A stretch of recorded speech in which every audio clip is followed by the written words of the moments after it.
할렐루야. 세상에서 가장 큰 복은 하나님이 나와 함께 하시는 겁니다. 그 사실을 믿으십니까? 그 사실을 믿는 여러분들에게 오늘도 하나님의 은혜가 함께 하기를 축복합니다. 우리 서로 인사 나누시겠습니다.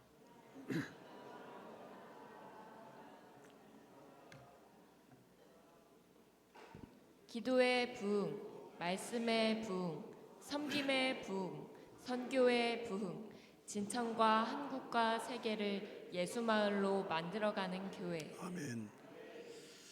오늘 주일은 우리 권사님 아까 찬양인도 하시면서 이야기했듯이 감리교 창시자 웨슬레 목사님이 회심한 지 287주년을 맞는 기념주일입니다.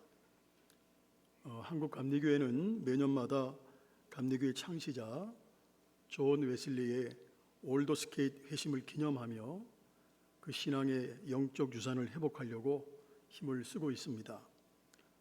우리가 잘 알고 있듯이 웨슬리 목사님은 1738년 5월 24일 수요일 저녁 때입니다. 영국 런던 시내의 올더스게이트 거리의 한 집회에서 회심을 경험합니다. 그의 회심이 어떻게 우리 한국 감리교회의 역사적인 기념이 되었는지 이것도 참 궁금하지만 그것보다는 우리는 그 회심이 어떤 것이었는지 먼저 상고하는 것이 필요한 듯합니다. 웨슬리 회심은 말 그대로 마음속 깊은 회개였고 회심이었습니다. 그러니까 사도 바울처럼 웨슬리 역시 과거의 삶, 예수 믿기 전 죄된 삶이죠. 과거의 삶과 결별을 하고 새로운 참 하나님의 사람이 되었습니다. 아메리카에서 선교사로서 실패를 합니다. 웨슬레가 선교를 갖다 실패를 하고 영국으로 도망치듯 돌아옵니다. 돌아와서 그는 철저하게 회개의 길을 걸어갑니다. 돌이켜보니까 자신이 그때까지 목회자이지만 자신이 그때까지 죄인이라는 인식을 갖지 못했어요. 그걸 깨달았습니다. 그가 죽음 앞에서 웨슬레가 죽음 앞에 놓인 적이 있었어요. 선교하다가 죽음 앞에서 공포에 막 휩싸이는 거예요.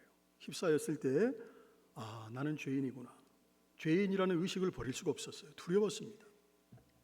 또 선교지에서 겪은 목회적인 실패들, 좌절 속에서 과연 나 자신이 죄 사함을 주시는 예수 그리스도를 믿는 믿음이 참된 믿음이 내게 있는가? 목회자이지만 예수 그리스도를 구주로 믿는 죄 사함을 허락하시는 그분을 믿는 참된 믿음이 내게 있을까? 이걸 고뇌했어요. 그 믿음 있습니까, 여러분? 믿음 있으세요? 그리고 철저히 그 믿음을 구하면서 회개를 했습니다. 이제 그러한 웨슬레에게 복음의 말씀이 들려왔어요. 무엇이 참된 살아있는 신앙인지 하나님의 말씀이 들려오면서부터 깨닫게 되었어요. 그래서 여러분들 말씀을 잘 들어야 되는 거예요. 말씀이 들려오면서부터 내가 변화되는 거예요. 할렐루야. 비록 목회자의 아들로 태어났어요. 철저히 율법을 준수했어요. 거룩한 삶을 추구해왔어요. 지금까지 정말로 성실하고 모범적인 30대 중반의 영국교회 성직자예요. 목회자예요. 그런데 그에게는 그때까지 구원의 확신이 없었습니다. 성령에 의한 거듭난 체험이 없었던 거예요. 올더스게이트 거리의 한 집회에서 체험을 하기 전까지 그는 자신의 회심 체험을 이렇게 기록했습니다. 제가 읽어드립니다. 9시 15분 정경에 그가 그리스도를 믿는 믿음을 통해 하나님께서 마음의 변화를 일으키시는 일을 설명하고 있을 때 나는 내 마음이 이상하게 뜨거워짐을 느꼈다.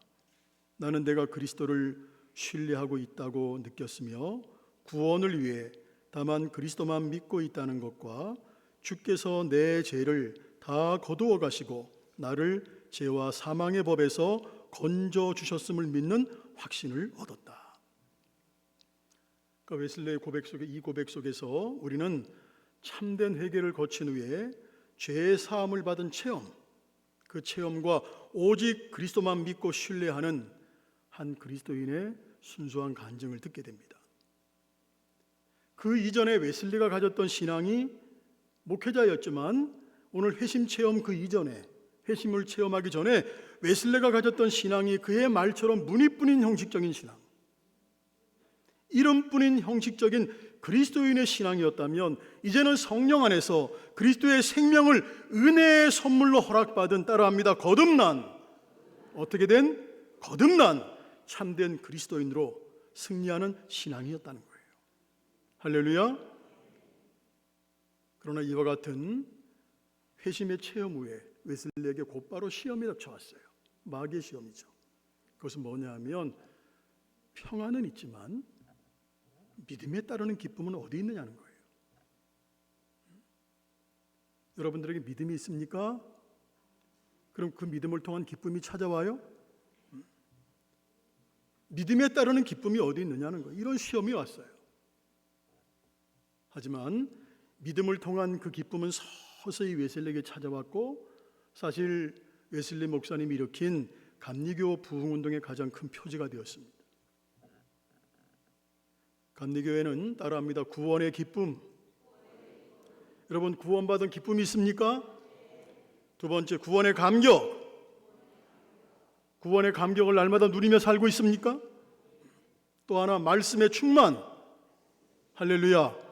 감리교회는 구원의 기쁨, 구원의 감격, 그리고 말씀의 충만을 누리면서 성화와 완전의 목표를 향해서 고난을 뚫고 계속 힘차게 전진하는 성도들의 신령한 교제의 공동체였습니다. 저는 우리 진천교회 공동체가 그렇게 되기를 주님의 이름으로 축복해요. 웨슬리 회심 287주년을 맞아서 이 시간은 오늘의 한국 감리교회와 성도들이 웨슬리 회심과 거기에서 비롯되는 진정한 영성을 회복하고 물려받는 길이 무엇인지 같이 은혜를 나누고자 합니다. 먼저는 참된 회개, 참된 회개와 제사함을 받는 교회를 우리가 회복해야 된다는 거예요. 제가 여러 번 말씀을 드렸지만 지금 교회에서 회개라는 단어들이 사라져가고 있어요. 회개라는 단어들이. 예전에 부흥회 할 때는 항상 첫째 날, 둘째 날은 회개 부흥회를 했어요. 회개. 그리고 우리가 천부의 의지 없어서 찬송하면 막 눈물 흘리며 회개했어요. 그런 교회로 회복돼야 된다는 거예요. 초기 감리교 부흥운동은 무엇보다도 회개 역사를 특징으로 보여주고 있습니다. 여러분 성경 보십시오. 성경에서도 그리고 사도행전 처음 교회에 뭐가 임했죠? 성령이에요. 성령이 강림하심으로 구원의 역사가 시작되었어요. 그때 사도들이 먼저 뭘 선포한지 아십니까? 회개입니다. 예수님께서 처음 복음을 선포하셨을 때 회개하라, 그 다음에 뭐예요? 천국이 가까웠다는 거예요. 뿐만 아니라 1900년도 초기에 일어났던 우리 한국교회 대부흥운동, 이 부흥운동 역시 무엇보다 먼저 진심 어린 회개를 통해서 이루어졌다는 거 우리는 기억해야 된다는 거예요. 여러분, 회개가 뭡니까? 회개는 하나님께로 돌이켜라, 하나님께로 돌이키라는 살아계신 복음의 말씀을 들으면서 시작되는 것이 회개예요. 그래서 말씀을 들어야 된다는 거예요. 구원의 출발이요 필수 요소인 회개에는 인간이 죄된 본성을 가지고 있다는 것이 전제가 됩니다. 우린 누구의 형상으로 창조가 되었죠? 하나님의 형상이에요. 하나님의 형상을 따라 창조된 인간은 하나님을 배반했어요. 불순종했습니다. 타락하게 되었습니다. 결과적으로 멸망에 처하게 되었다는 거예요. 사망의, 로마서 말씀처럼 사망에 이르는 법 아래 처해 있는 인간은 생명의 하나님을 애타게 찾고 있어요. 그렇지만 실제로 하나님 없이 살아가고 있는 많은 사람들이 마치 하나님이 필요 없는 것처럼 자신의 영적 상태를 망각하고 있습니다. 망각하고 세상의 쾌락, 세상의 행복에 눈이 팔려 있습니다. 이와 같은 죄인들에게 십자가의 피 묻은 복음이 전해질 때 회개 역사가 시작된다는 것입니다. 자신을 위해서 십자가에 죽으신 예수 그리스도를 만날 때만, 그분을 만날 때에만 참된 회개가 이루어진다는 사실을 기억하셨으면 좋겠어요. 이런 점에서 회개는 윤리적인 자기 반성이 아니에요. 회개는 윤리적인 자기 반성에서 그치는 것이 아니라 따라합니다. 죄의 깊이까지 들어가야 된다. 할렐루야. 회개는 윤리적인 자기 반성에서 그치는 것이 아니라 죄의 깊이까지 들어가 그리스도의 십자가 앞에 나갈 때 회개가 이루어지는 거예요. 하지만 회개는 결코 처음 한 번으로 완결되는 것이 아니에요. 종교개혁자 마틴 루터의 말처럼 성도는 일생에 거쳐 매일매일 회개하는 삶을 살아야 된다는 거예요. 그래서 웨슬레 목사님도 성도들의 영성 생활에서 회개를 굉장히 중요하게 생각했어요. 우리는 구원의 완성을 지금 이루어가고 있잖아요. 여러분들이 천국 들어가야만 구원의 완성이 이루어지는 거잖아요. 구원의 완성을 이루어가는 길에서 성도들은 계속 죄와 싸워야 됩니다. 계속 죄와 싸워야 되고 십자가의 죄와 정욕을 날마다 못 박는 삶, 다시 말하면 매일 자기를 부인하고 십자가 지고 주님께 더 가까이 나가는 성화의 길을 걸어가야 된다는 거예요. 할렐루야. 하나님이 아닌 허탄한 세상의 것들을 사랑하는 삶에서 내가 전에는 세상을 너무 사랑했어요. 근데 이제는 계속 돌이키는 거예요. 예수님께로 계속 돌이켜서 하나님을 예배하고 할렐루야 하나님을 찬양하고 거룩한 영성 생활을 충만히 누리게 되기까지 우리는 계속해서 회개함으로써 마음의 할례를 행해야 할 줄로 믿습니다. 따라합니다. 내 안에 이따 우리가 예배 후에 찬양할 거예요. 정한 마음을 주옵소서. 내 안에 어떤 마음을 달라고요? 정한 마음이에요. 시편 51편 10절 시편 기자의 기도입니다.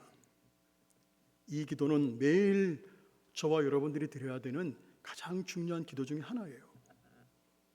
오늘 한국교회는 다시 한번 대각성, 대부흥운동이 필요한 시점에 놓였다고 저는 생각해요. 지금의 위기를 극복하는 길이 뭘까? 어디에 있을까? 그것은 그 위기의 원인이 참된 회개와 십자가의 복음, 십자가의 능력을 잃어버렸기 때문이라는 깊은 각성에서부터 시작돼야 된다고 저는 믿습니다. 많은 교회와 성도들이 제가 요즘 새벽에 사사기를 강의를 하고 있어요. 사사기 이제 요한 유다서까지 다 끝났고 이제 사사기로 구약으로 넘어와서 사사기를 하는데 계속 제가 말씀드린 며칠 내에 계속 예전에 그 뜨거웠던 신앙이 점점 사라지고 있어요. 예전에 어머님들의 신앙들 오직 예수로만 살겠습니다. 그렇게 고백했던 우리 어머님들의 신앙을 우리가 점점 잃어버리고 있어요. 많은 교회와 성도들이 점점 더 안일하고 느슨한 신앙생활, 영성생활이 습성화되어 가고 있다는 거예요. 지금 우리도 모르는 사이에 교회 속에 세속의 물결이 거세게 침노하고 있어요. 부귀영화, 탕욕, 쾌락, 부귀영화나 탐욕, 쾌락, 욕심 이런 것들이 십자가의 복음, 부활의 복음을 흔들고 있어요. 위태롭게 하는 지경이 이르렀다는 거예요. 저는 웨슬레 목사님의 이 글을 보고 정말로 감동을 받고 은혜를 받았어요. 나는 감리교회가 이 땅에서 없어지는 거 염려하지 않는다. 내가 정말로 염려하는 것은 100년이 지난 후에 200년이 지난 후에 감리교회가 사랑과 열정을 잃어버린 싸늘한 조직으로 남아있는 것이다. 그렇게 말을 했어요. 자신이 시작한 신앙운동이 규모와 역사보다는 정체성을 잃어버릴까 봐, 예수 그리스도를 잃어버릴까 봐, 본질을 잃어버릴까 봐 염려하는 것에서 그분의 진정성이 느껴집니다. 웨슬레 이 말을 생각해 본다면 과연 웨슬레는 287년이 지나도록 감리교회가 사라지지 않고 남아있는 것에 만족하고 있을까요? 영국에서 시작된 그 신앙운동이 한국 땅에 깊이 그리고 널리 뿌리내린 모습을 보고 웨슬레가 기뻐할까요? 그가 염려했던 것처럼 사랑을 잃어버리고 믿음을 잃어버리고 열정을 잃어버린 채 아주 싸늘한 조직으로 전락한 모습을 바라보며 사실 마음이 무거워집니다. 하나님 오늘도 살아계세요. 믿으십니까?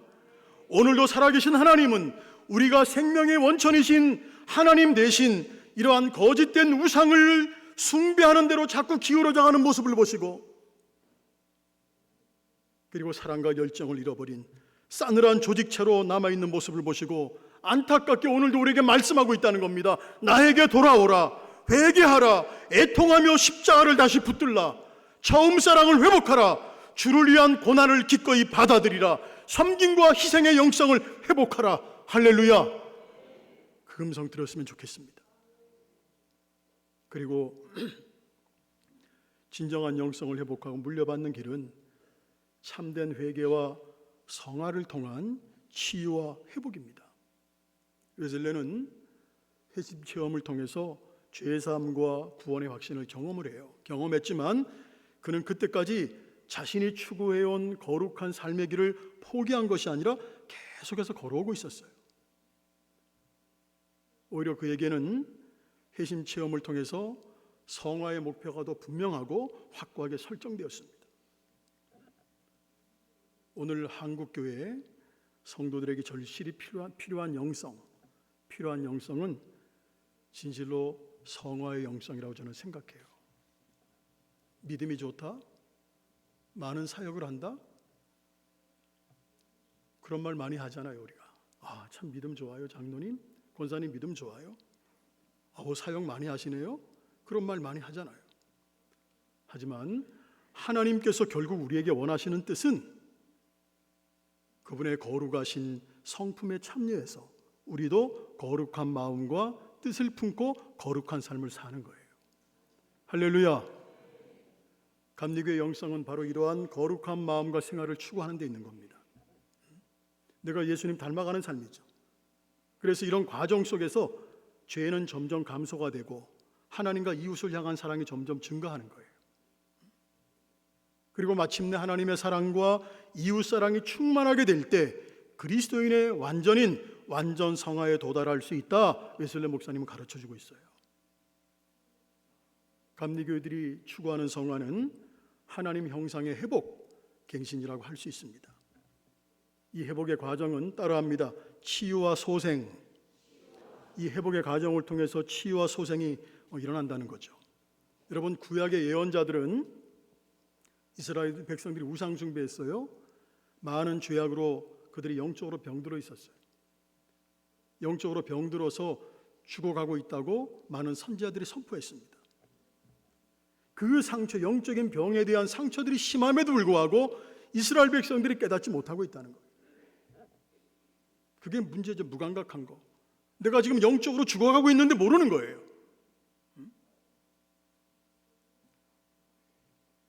참 무서운 거죠.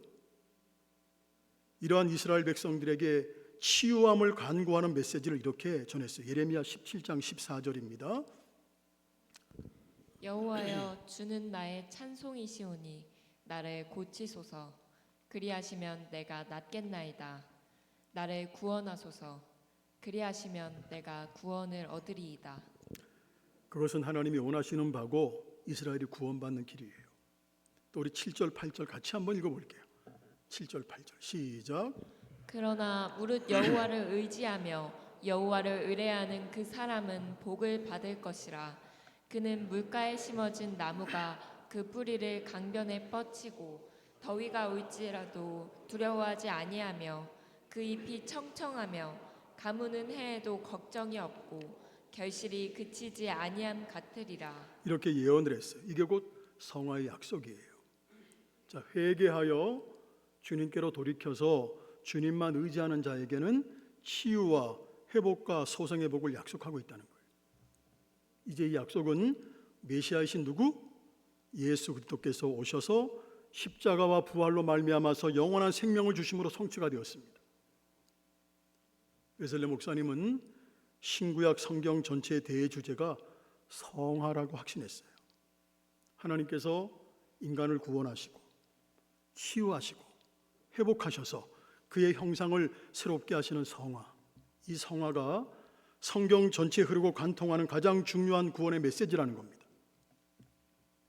그리고 그것은 성령께서 오셔서 기름 부어 성도들을 세우시는 교회를 통해서 오늘까지 계속되고 있습니다. 성화는 따라합니다. 하나님의 완전한 사랑. 우리가 찬양도 하죠. 하나님의 완전한 사랑. 성화는 뭐냐? 하나님의 완전한 사랑으로 충만하게 되어서 그 사랑이 내 마음, 내 생각, 내 의지, 내 행위, 다시 말하면 존재와 내 삶의 존재와 삶 전체를 주관하는 것, 이게 성화예요. 동시에 성화는 그러한 완전한 사랑이신 그리스도를 닮아가는 영성, 이게 성화입니다. 쉽게 얘기하면 예수님을 닮아가는 거예요. 옆에 분 보세요. 예수님 닮으셨나? 얼굴이 아니라 신앙의 인격이.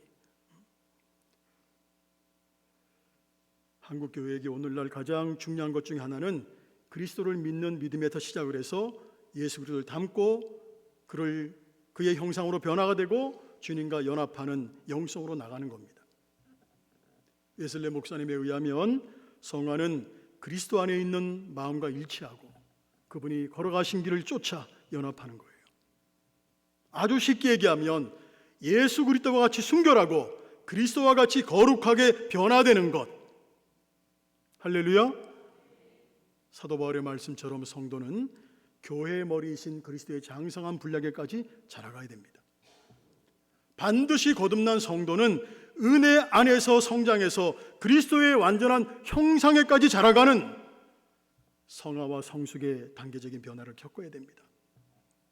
여러분, 십자가의 고난에 동참하십시오. 십자가의 고난에 동참함으로써 예수 그리스도와 연합해서 하나님의 나라와 의를 구하는 성숙한 성도들이 되시기를 주님의 이름으로 축원합니다. 초대교회 사도들, 성도들은 고난과 박해, 시련의 삶 속에서 연단을 겪었어요. 한국의 초대교회도 마찬가지예요. 고난이 없는 교회, 그 속에서 정화되고 훈련되고 연단받지 못한 교회는 십자가의 징표, 부활의 징표 보여줄 수 없습니다. 웨슬레 감리교 부흥운동의 초기 역사를 보면 순교를 각오하는 고난의 한가운데서도 살아계신 하나님의 놀라운 역사를 증거하고 있습니다. 웨슬레 목사님은 감리교 신도회, 속회 이런 모임을 통해서 이러한 성화의 훈련을 정말로 엄격하고 진지하게 실천을 했습니다.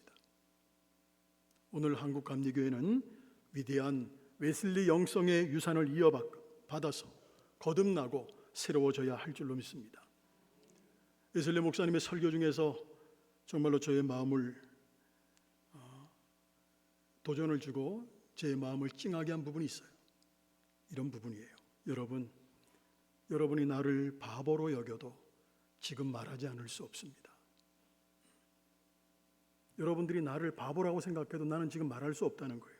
그럼 바보로 여겨도 말하지 않을 수 없는 것이 뭡니까? 바로 예수 그리스도. 예수 그리스도. 할렐루야. 예수 그리스도 복음이지 않습니까? 예수 그리스도. 당신들이 나를 바보라고 취급해도 나는 말하지 않을 수 없습니다. 누구? 예수 그리스도. 할렐루야. 주님은 내가 전에 없었던 바보가 되었으면 좋겠다고 하셨다. 세상에는 바보들, 그리스도를 위한 바보들이 필요한 것 같아.